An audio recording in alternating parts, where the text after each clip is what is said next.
Bueno, muchas gracias. Es un placer para mí empezar este curso en homenaje al doctor Mario Matos Martínez y a la labor que él realizó. Sin más preámbulo, voy a hablarles hoy de eh, tres nuevas tubulopatías hereditarias con pérdida de cloruro de sodio e hipocalemia que se han descrito en los últimos 5 años.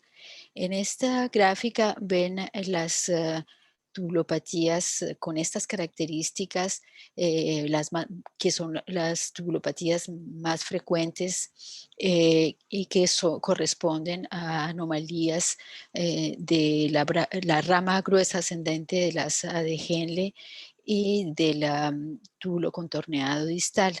Entonces, las alteraciones de la reabsorción de sodio en estos dos segmentos son responsables de las diferentes formas del síndrome de Bartter y en el túbulo contornado distal de del síndrome de Gitelman y igualmente del síndrome conocido como IST o SESAM, que es producido por las alteraciones de este canal vasolateral de potasio.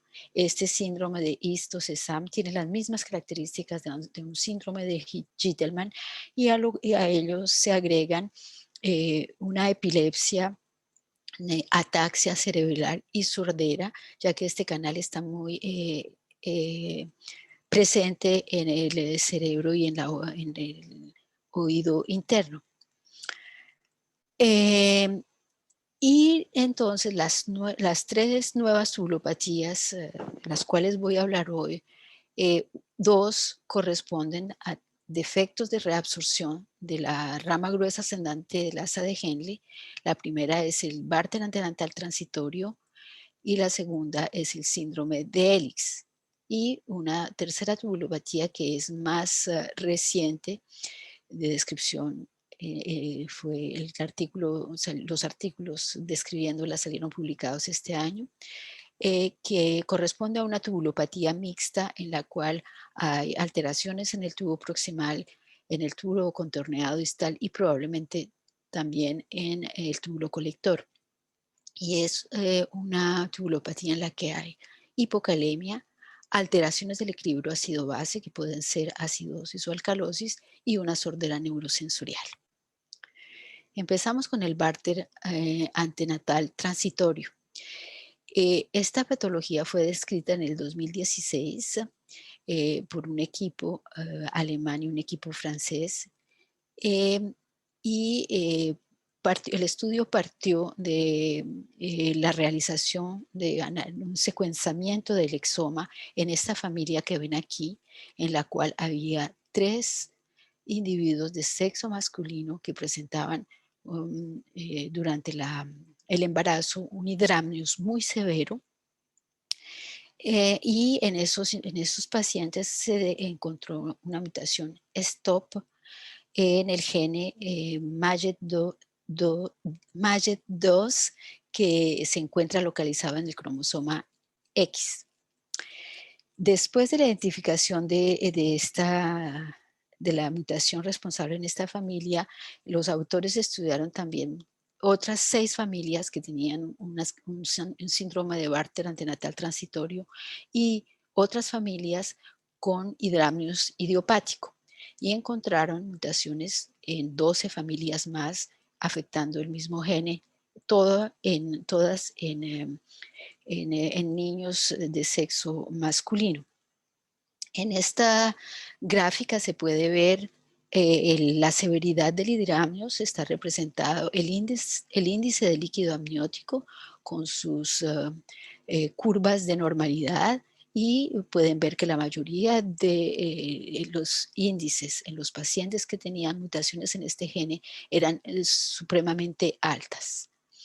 En estas familias, el hidramnios es precoz, fue entre 19 y 20 semanas el diagnóstico. Los niños nacen prematuros también, con una edad gestacional al nacimiento entre 22 y 34 semanas, pero la poliuria dura solamente unas semanas en el periodo postnatal. En estos niños duró entre 5 y entre media y 6 semanas. Y la duración, las necesidades de suplementos en sal y en potasio fueron también más cortas. En todo caso, pudieron parar el suplemento entre 1 y 36 meses. Eh, ¿Qué encontraron en los estudios un poco más específicos in vitro para comprender la función de esta proteína? Estos autores estudiaron la expresión y encontraron, eh, y a través de también de estudios in vitro y de coinmunoprecipitación, encontraron que esta proteína tiene la capacidad de aumentar la expresión tanto de el cotransportador apical de NKCC2 de la rama gruesa ascendente de la asa de Henle, que es responsable del síndrome de Bartter de tipo 1, y también de el cotransportador sodio-cloro del túbulo contorneado distal. Y en los estudios que realizaron pudieron mostrar que esta proteína MAGE2 es una especie de proteína chaperona que interacciona con otras dos proteínas, la HSP40 y la YS-alfa, que tiene la función de ayudar a la producción de AMP cíclico, y que entonces estas dos proteínas ayudan a mantener en la membrana los cotransportadores sodio, potasio, cloro y NCC activos. Y entonces la pérdida de función de estas, de MAGE2 y de MAGE2, perdón, y de la interacción con estas proteínas sería responsable de que estos cotransportadores no fueran a la membrana y no fueran activos. No se sabe eso, perdón, em, qué es lo que quería mostrarles en la animación, pero bueno. Ahora, no se sabe muy claramente por qué es transitorio. Entonces, las hipótesis son que eh, esta acción transitoria podría servir para proteger de la hipoxia durante el embarazo, y que una vez pasado el embarazo, estas proteínas no tendrían más función, y que en el caso de de la GS alfa podría haber compensación de la actividad con otras proteínas con la edad. De nuestro lado, habíamos en Francia analizado un número importante de pacientes con síndrome de Bartter antenatal, 171 familias, de las cuales habíamos podido determinar la causa genética en el 76%. Entonces, después de la descripción de este gene, nos analizamos las otras 42 familias sin confirmación genética para buscar mutaciones en este gene, y pudimos identificar la causa en 16 familias. Lo interesante de nuestra cohorte es que 15 eran hombres y encontramos 2 mujeres que eran los casos índice en estas familias con mutaciones en este gene. De estos 17 casos, una de los embarazos terminó en interrupción medical, y 2 niños murieron durante el primer año de vida. Y en los otros casos, 12, ya se sabía que el Bartter había sido transitorio por la evolución, y en otros 2 casos que no teníamos información, estudiando las fichas médicas, se comprobó que se trataba de casos transitorios. En esas familias encontramos mutaciones diferentes en todos. Las mutaciones que son diferentes de las que se habían descrito en los primeros casos, en las familias de la primera publicación.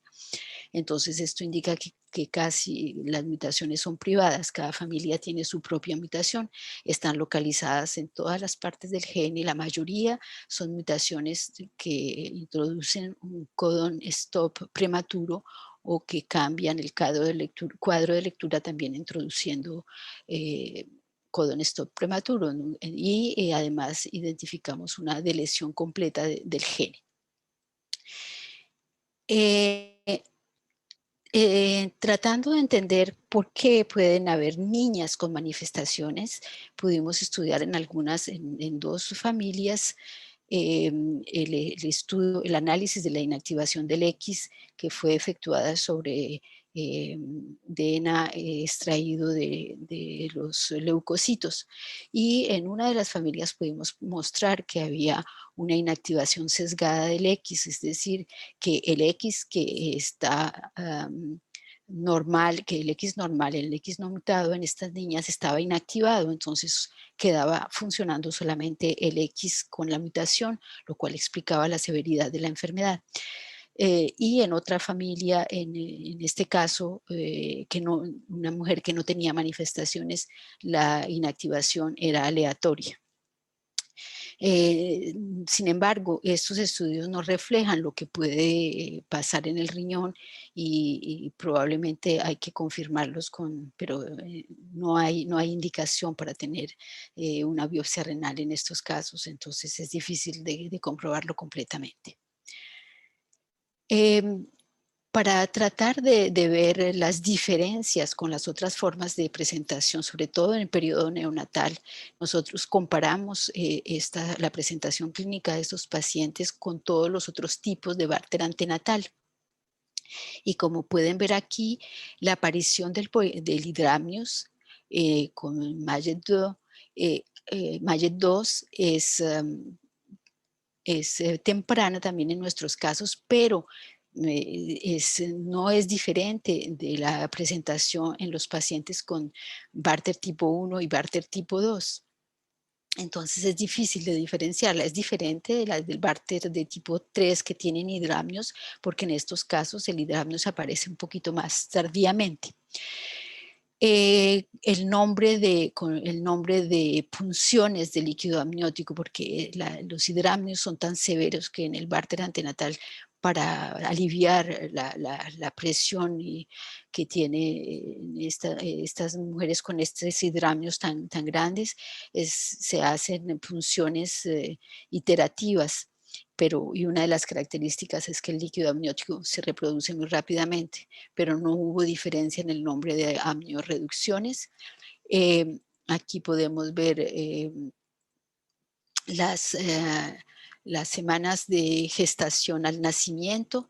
Entonces, bueno, hay también una prematuridad muy importante en estos niños y había una diferencia con el tipo, con el tipo 2 y con el tipo 3. Y una observación interesante es que los niños con Bartter de tipo transitorio, que ahora se llama Bartter de tipo 5, eran macrosómicos. Y aquí podemos ver que el peso y la talla son significativamente diferentes, sobre todo el peso con el resto de los otros Bartter antenatal. Y los percentiles en peso fueron por encima del 90% en 12 de los 16 niños y por encima del 95% en 5 de 12. Y sin embargo el índice ponderal era normal, lo que está en favor de una macrosomía armoniosa. Y como pueden ver en la última gráfica, no hay diferencia con la diuresis, la cantidad de la poliuria es similar en los diferentes tipos. Y con relación a los datos biológicos, no hay diferencias en la natremia. La alcalosis es diferente entre el grupo 3 y el 5. Y como pueden ver, hay alguna tendencia a tener bicarbonatos normales o igual un poquito de acidosis en estos pacientes con el tipo 5. Y la otra diferencia también importante que lo diferencia de todos es la cloremia. Estos pacientes tenían tendencia también a tener cloremias normales o un poquito elevadas. No hay la hipocalemia es conocida de ser muchísimo más severa en el tipo 3 y en el tipo 4, y aquí efectivamente hay una diferencia con esos dos grupos y el tipo 5. Para entender un poquito esta hiper o normocloremia o hipercloremia, comparamos las, la natremia con la cloremia en todos los grupos, y es conocido que el tipo 3 tiene, tienen las hipocloremias las mucho más importantes que los otros tipos, que lo que se ve aquí, y lo que mostramos en estas gráficas es que la hipocloremia no depende de la hiponatremia, y en cambio en los pacientes con el tipo 5 vemos que la cloremia está por encima, está normal y no está relacionada con la natremia. Entonces, definitivamente estos pacientes tienen tendencia a tener una normo o hipercloremia. Pudimos tener el seguimiento de 13 de estos niños por un promedio de 5 años, y estos pacientes necesitaron suplementos durante 11 meses, y la duración en indometacina eh, que estaba disponible para 6 pacientes que recibieron 6 pacientes fue de 7,5 meses en promedio. Y como pueden ver aquí, en los últimos datos de biología de estos pacientes, todas las constantes de ionograma eran normales. No hay tampoco diferencia en el peso y la talla en el seguimiento. Y en nuestros estudios de las diferentes formas de síndrome de Barton, comparamos también la función renal al seguimiento, y realmente por el momento los pacientes con el tipo 5 tienen funciones renales normales.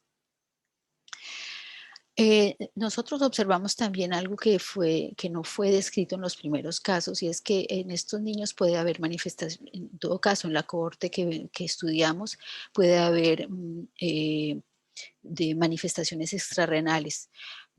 Observamos manifestaciones asociadas con la prematuridad clásicas, como la displasia broncopulmonar o las hemorragias periventriculares, la leucomalacia periventricular, pero también se observó en algunos casos malformaciones cardíacas o malformaciones del sistema nervioso central, o dismorfia facial.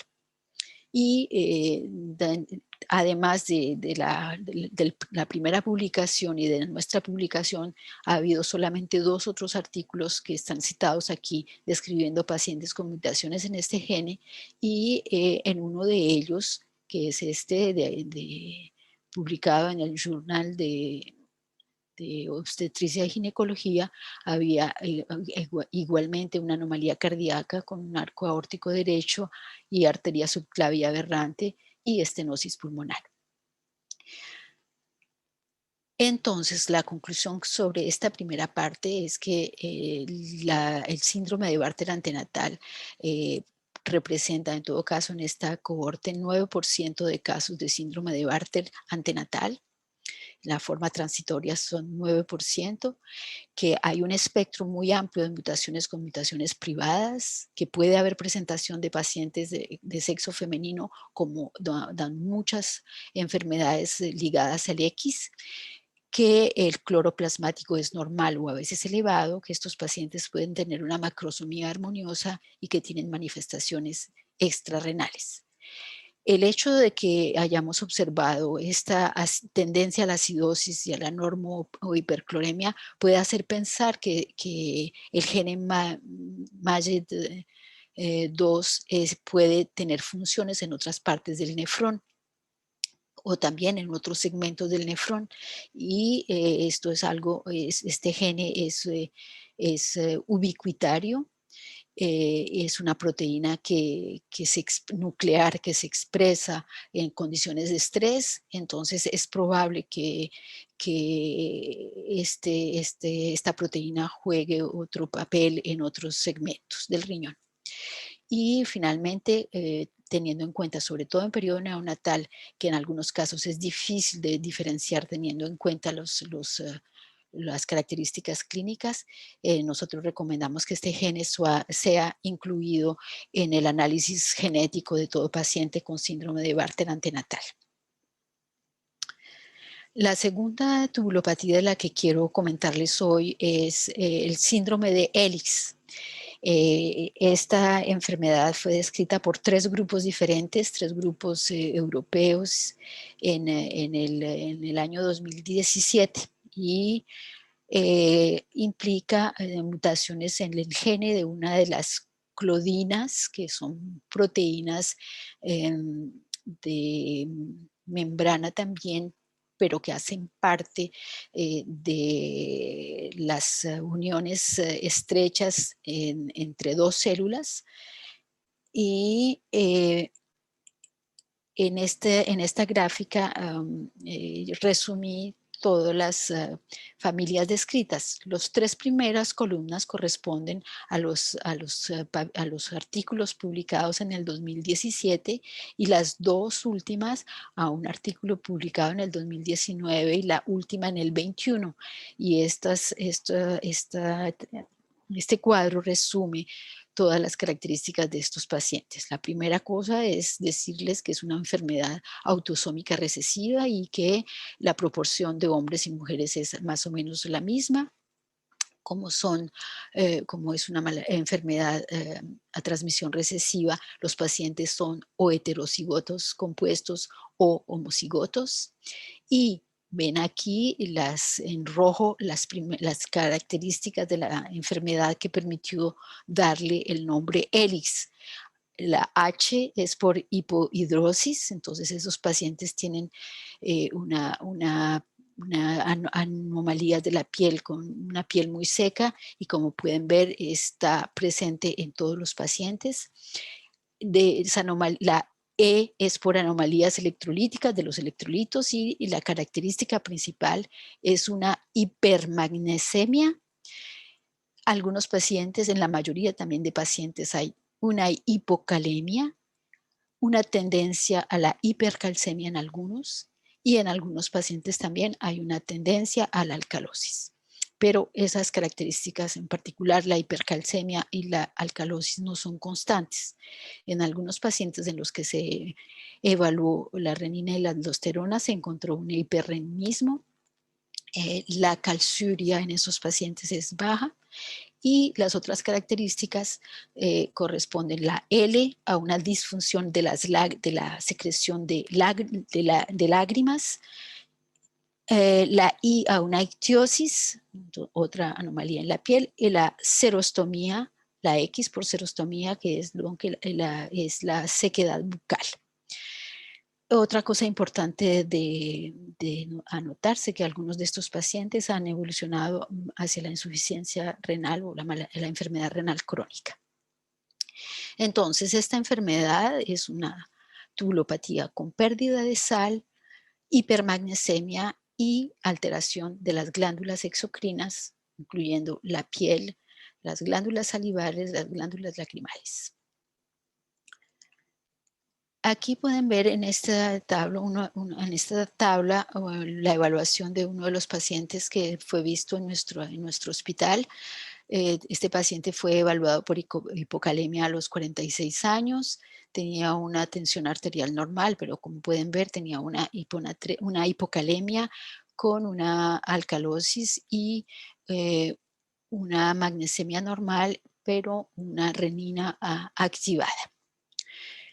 En tres de los pacientes que fueron vistos en nuestro centro se realizó un test con furosemida, y lo que puede verse en esta gráfica es que estos pacientes en condiciones basales son los puntos negros, tenían fracciones excretadas de sodio y de cloro más altas que los controles, que cuando se administra la furosemida aumentan la excreción, pero si se compara con la basal, el aumento es menor, que con relación al calcio, en condiciones basales son similares y el magnesio son similares entre los pacientes y los controles, pero después de la furosemida no excretan calcio de la misma manera que los controles y la excreción del magnesio, al contrario, es mucho más alta que en los controles. En algunos de los, en este artículo de resumen sobre los diferentes casos publicados que incluían todos los pacientes menos el último artículo, este autor, Sara Milatz, Susana Milatz, regrupó los valores de potasio y de magnesio en todos los pacientes y con la observación de que probablemente la hipermagnesemia se corrige con el tiempo y con el potasio lo que ella mostraba era que probablemente había en algunos pacientes había persistencia de la hipocalemia con el tiempo, pero en otros no. En el último artículo que salió publicado, los autores demuestran en algunos de sus pacientes que efectivamente la hipermagnesemia tiende a desaparecer con el tiempo y que igualmente la hipocalemia tiende a desaparecer, a mejorarse con el tiempo. Pero bueno, esto es algo que hay que corroborar con más pacientes y con el seguimiento a largo plazo de estos pacientes. Y aquí pueden ver el fenotipo extrarrenal. Entonces, una piel que se descama muy fácilmente con queratosis dermoplantar y la histología de la piel hay las características de la ictiosis con dilataciones de las glándulas. Y otro aspecto importante es la saliva. Entonces aquí pueden ver lo que pasa en los individuos controles cuando se colecta saliva durante 15 minutos y después de centrifugar ven la parte líquida y la parte que corresponde al moco, la parte más mucosa de la saliva. Y ven a ustedes aquí la parte en los controles y ven la parte que representa del líquido en los pacientes es muchísimo más pequeña y la mayoría corresponde a la fase mucosa de la saliva. En algunos de esos pacientes también se observó anomalías dentarias, pero probablemente en todo caso por el momento se pueden atribuirse a la falta de saliva, esta erosión del esmalte dentario. El gene de esta claudina 10 es un gene que usando dos promotores diferentes da origen a dos proteínas diferentes. Una se llama la claudina 10A y la otra la claudina 10B. Las mutaciones se han encontrado en las partes comunes o en la parte que corresponde a la claudina 10B y aquí en esta gráfica están resumidas todas las mutaciones y la posición en la proteína.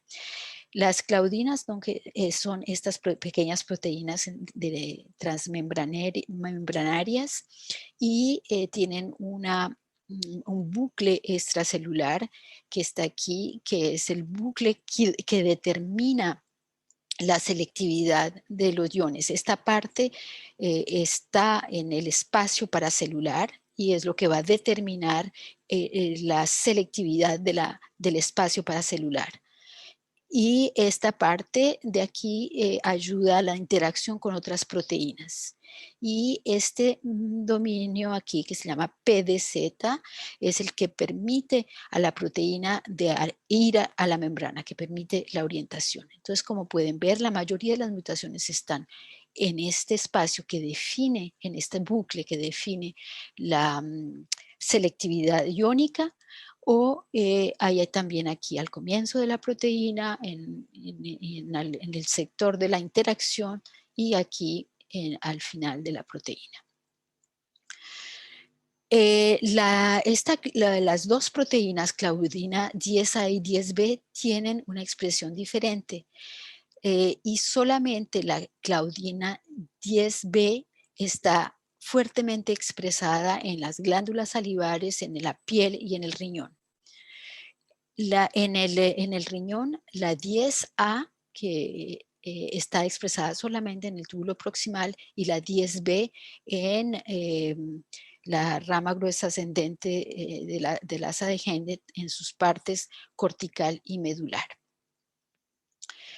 Entonces es la 10B que está expresada también en la piel y en las glándulas endocrinas, que es responsable del fenotipo que vemos en estos pacientes. Y aquí simplemente un ejemplo para mostrarles que cuando en las proteínas que tienen la mutación, lo que sucede es que hay una retención de la proteína al interior de la célula. Aquí vemos normalmente en el paciente normal, la proteína está esencialmente en las membranas, eh, y aquí vemos que está al interior de la célula. Y en un paciente que tuvo una biopsia renal, es uno de los pacientes que tuvo evolución hacia la enfermedad renal crónica, vemos la retención al interior de la célula de la proteína con la mutación. Entonces, para explicar un poco la fisiopatología, ¿qué es lo que sabemos de esta Claudina 10B?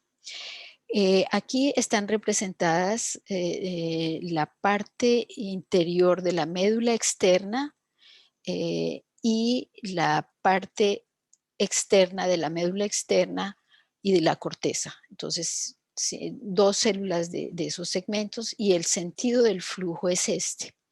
O sea, estamos en la rama gruesa ascendente, entonces este es el sentido del flujo tubular.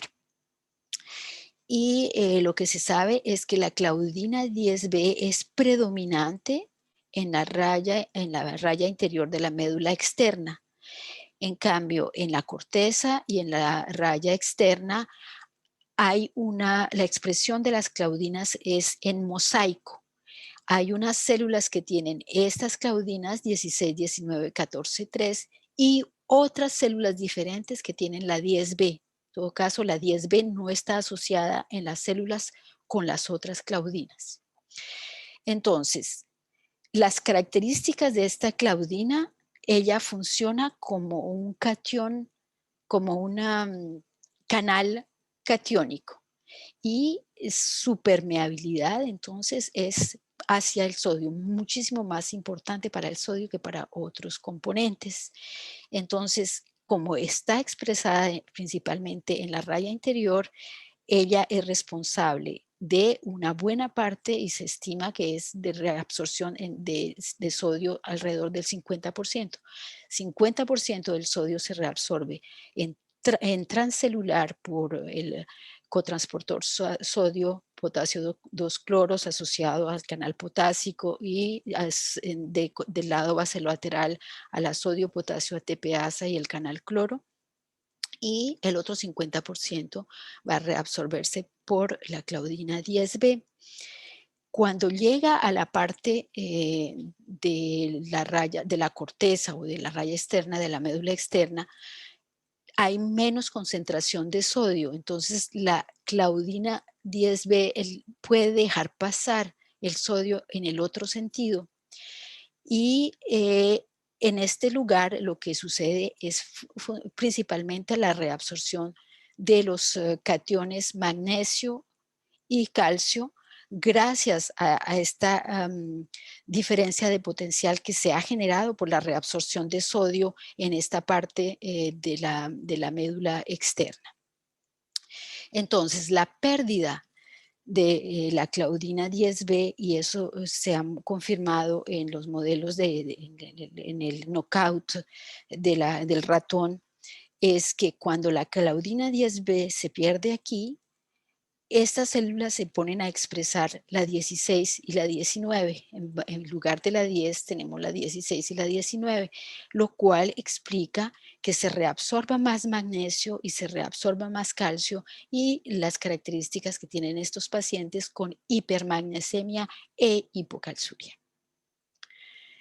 Con relación a las células de las glándulas exocrinas, en estas células lo que estas células hacen es secretar cloruro de sodio, y se hace gracias a la presencia del cotransportador sodio-potasio-cloro ubiquitario de tipo 1 asociado a la sodio-potasio ATPasa. Y del otro lado, el lado de la luz de las glándulas, el canal cloro CFTR, y el sodio sale, perdón, el sodio sale en paracelular por la clodina 10B, y esta salida de sodio y de cloro va a hacer secretar agua a través de la acuaporina 5. Entonces, si esta claudina 10B no está aquí, no funciona bien, no va a haber secreción de sodio, no va a haber secreción de agua, y esto explica la sequedad de las mucosas y de la piel en estos pacientes. Entonces, en conclusión de esta segunda tubulopatía, la claudina 10B es esencial para el transporte de sodio en el riñón y las glándulas sudoríparas, lagrimales y salivares. Y el síndrome de Elix es esta nueva tubulopatía con pérdida renal de cloruro de sodio, hipermagnesemia y anomalías de la piel y de las glándulas exocrinas. Y la última tubulopatía de las cuales quiero hablarles es esta, que corresponde a anomalías de un canal potásico, que es el canal conocido como KCNJ16. Y los resultados de ese trabajo son realmente una colaboración europea con muchos grupos para tratar de identificar estas enfermedades raras. Justo como lo que se sabía antes de que se identificara este gene, es que yo les hablé al principio del gene del síndrome de Histosesam, que es el gene de este canal KIR41, y que yo les dije que daba las mismas características de un síndrome de Hittelmann, pero con manifestaciones neurológicas. Este gene, para simplificar, voy a llamarlo el canal potásico 16, forma heterodímeros con este gene del síndrome de Hista. Entonces, estos heterodímeros son los responsables de esta salida de potasio vasolateral aquí, que es importante para la función de la sodio-potasio ATPasa, y que son además muy sensibles al pH intracelular. Entonces, estos autores, después de que se describió el síndrome de SESAM, que es mutaciones en el canal potásico KCNJ10, voy a llamarlo 10 para facilitar, el canal 10 da este síndrome de Hittelmann. Entonces estos autores hicieron el knockout del ratón con el 16 para saber qué fenotipo tenían. Y este ratón tenía una acidosis hiperclorémica, una hipocalemia, una hipercalciuria, un pH urinario bajo, una disminución de la excreción de amonio y un aumento de la reabsorción de sodio en el túbulo contorneado distal. O sea, se parecía más a lo que se conoce como el síndrome de Gordon o pseudohipoaldosteronismo de tipo 2, pero en vez de tener la hipercalemia, tenían una hipocalemia. Y de manera interesante, como en el Gordon, la acidosis se corregía y la hipercalciuria se corregía con la hidroclorotiazida.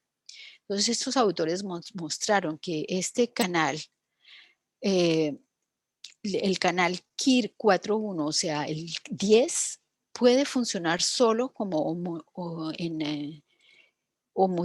homodímeros. En cambio, el canal 5.1, o sea, el 16, necesita estar con el 10 para poder funcionar. Entonces, el hecho de que la hipótesis que ellos tenían en ese momento es que la función de del 10 o 4.1 seguía funcionando, y eso era lo que determinaba en un momento dado que hubiera un aumento de la reabsorción. Sin embargo, como vamos a ver, no, en el hombre, en el humano, las cosas no pasan aparentemente de esta manera. Entonces, aquí están resumidos en este cuadro los pacientes que son 7 familias o 8 familias, 7 familias, 8 individuos en los cuales se encontraron mutaciones en este gene, y las características de estos pacientes eran las más constantes, son una hipocalemia muy severa, anomalías del equilibrio ácido-base, pero aquí la mayoría de los pacientes aparecen con acidosis, pero hay que tener en cuenta que, por ejemplo, este primer paciente al principio de su vida tenía un diagnóstico de Bartter y tenía más bien una alcalosis y con el tiempo desarrolló una acidosis. Y otros pacientes, en particular los adultos, los que se diagnosticaron como adultos, tenían un diagnóstico de síndrome de Hitelman y con el tiempo, al principio tenían una discreta alcalosis o un bicarbonato normal y con el tiempo desarrollaron una acidosis. Y la otra característica constante es una sordera neurosensorial. Pueden ver, entonces, estos pacientes en los que se pudo medir la renina, había una activación del sistema renina-angiotensina-aldosterona, ninguno tiene un nefrocalcinosis y la mayoría tiene una tendencia a tener de calciurias bajas. Como pueden ver, la edad del diagnóstico es variable, pero la mayoría son niños, pero hay algunos que se diagnosticaron un poco más tarde y eran estos pacientes que tenían particularmente el diagnóstico de síndrome de Hitelman. Entonces, en esas familias, por diferentes técnicas, en todo caso, la primera idea, como los pacientes tenían hipocalemia y sordera, fue al principio más una idea de gen candidato. Entonces, como este gen 16 es el que forma heterodímeros con el 10 y que se analizó el 10 en estas familias y no tenían mutaciones, entonces se buscó como candidato este gene y se analizó. Pero en otras familias de otros países europeos, en algunas se había realizado ya el exoma buscando la causa y después pusimos todas estas familias juntas. Y como pueden ver, esta es la estructura del canal. La mayoría de las mutaciones están en el lugar que corresponde al poro por donde pasa el potasio, pero también hay algunas y en particular que son localizadas aquí en la parte carboxiterminal y en particular esas son las que están presentes en los pacientes que tienen el fenotipo menos severo. Esto yo paso rápidamente simplemente para mostrar que los estudios de las corrientes de ese canal y de la función de ese canal en los ovocitos de CENOP, la coexpresión de los dos, sin mutación normales, el 10 y el 16 es la línea negra y la mayoría de los otros cuando se exprime el 10 con el 16 con la mutación, la actividad del canal está reducida. Y también lo mismo se observó cuando se exprimen las dos mutaciones como heterocigotas compuestas que se vieron en los pacientes, como que está aquí. Y en esta gráfica está representada el porcentaje de disminución de cuando se normaliza la actividad del canal, como aquí está el 10 y el 16 normales y todos los otros con las mutaciones pueden ver la disminución de la actividad del canal. Y aquí está representada la expresión a la membrana igual en normalización. Aquí ven el normal y en estos la disminución. Lo mismo se realizó cuando bueno, y se me olvidaba contarles que este mismo canal 16 forma heterodímeros con otro canal del túbulo proximal y ahí venimos con la tubulopatía mixta.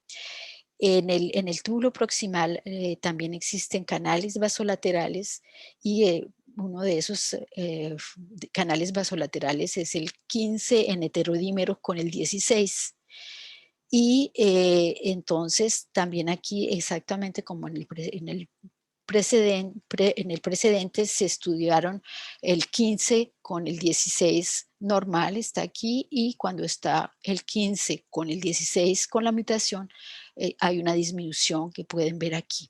Y esto es mostrando cómo hay una alteración del potencial de membrana, del potencial de membrana normal, y aquí vemos un aumento de más bien una disminución del potencial de membrana porque está en negativo. Y igualmente hay una disminución de la expresión a la membrana cuando se expresa el 15 con el 16. Entonces, para resumir esta historia un poco compleja, ven aquí ustedes este nuevo gene responsable de esta tubulopatía, que es el KIR51 o KCNJ16, que forma heterodímeros aquí en el túbulo proximal con el 4.2 y en el túbulo contorneado distal y en el túbulo, en las células principales del túbulo colector con el KIR51. Aquí son los mismos heterodímeros. Entonces, lo que se piensa, la hipótesis es que aquí, de todas maneras, este canal vasolateral es importante para la función de la sodio-potasio ATPasa, pero probablemente también para mantener el potencial de membrana, como vimos, y que eso puede alterar la función de este cotransportador sodio 3 bicarbonatos que es responsable de las formas de acidosis proximal aisladas. Entonces, esta alteración de ese canal de alguna manera va a alterar la reabsorción proximal de bicarbonato, pero también probablemente la producción de amonio, y eso corresponde a lo que se vio en el modelo de ratón, pero también en algunos pacientes. No me acuerdo si les mostré aquí que en 2 pacientes se había hecho pruebas de acidificación y en 2 había una alteración de la excreción de amonio. Y para volver aquí, entonces, en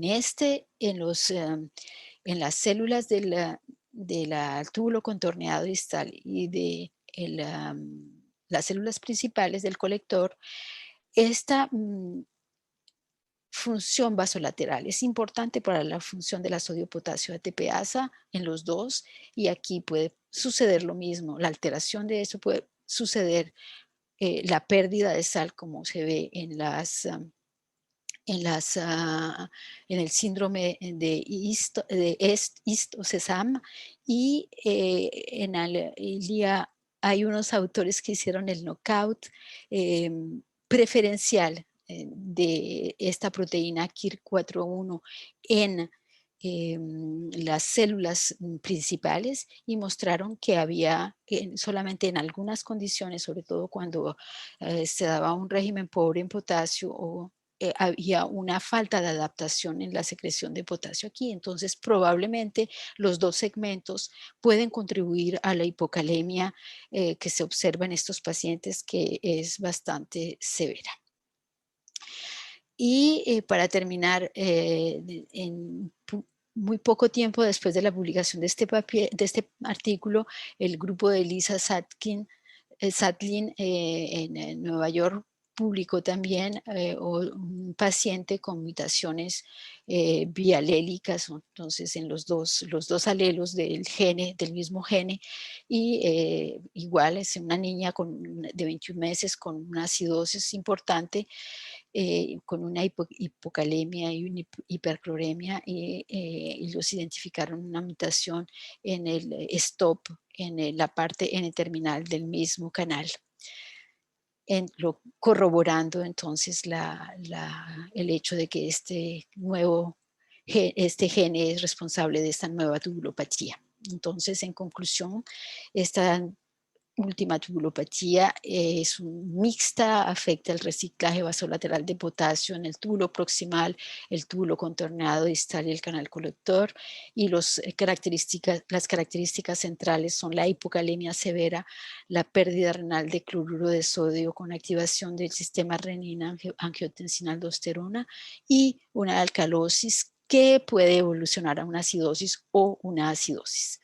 No sé si dije, les conté en las diferentes familias, unas tenían Barter, otras tenían un diagnóstico de Gittelman y la mayoría tenía un diagnóstico de acidosis tubular distal. Y por supuesto, la otra característica es la sordera neurosensorial y este canal, como otros canales potásicos, está expresado en la oreja, en el oído interno. Bueno, eso era todo lo que tenía para contarles hoy. Que por supuesto agradezco a todo el mundo que trabaja con nosotros en estos proyectos y muchas gracias a ustedes por su atención y si tienen preguntas es con mucho gusto.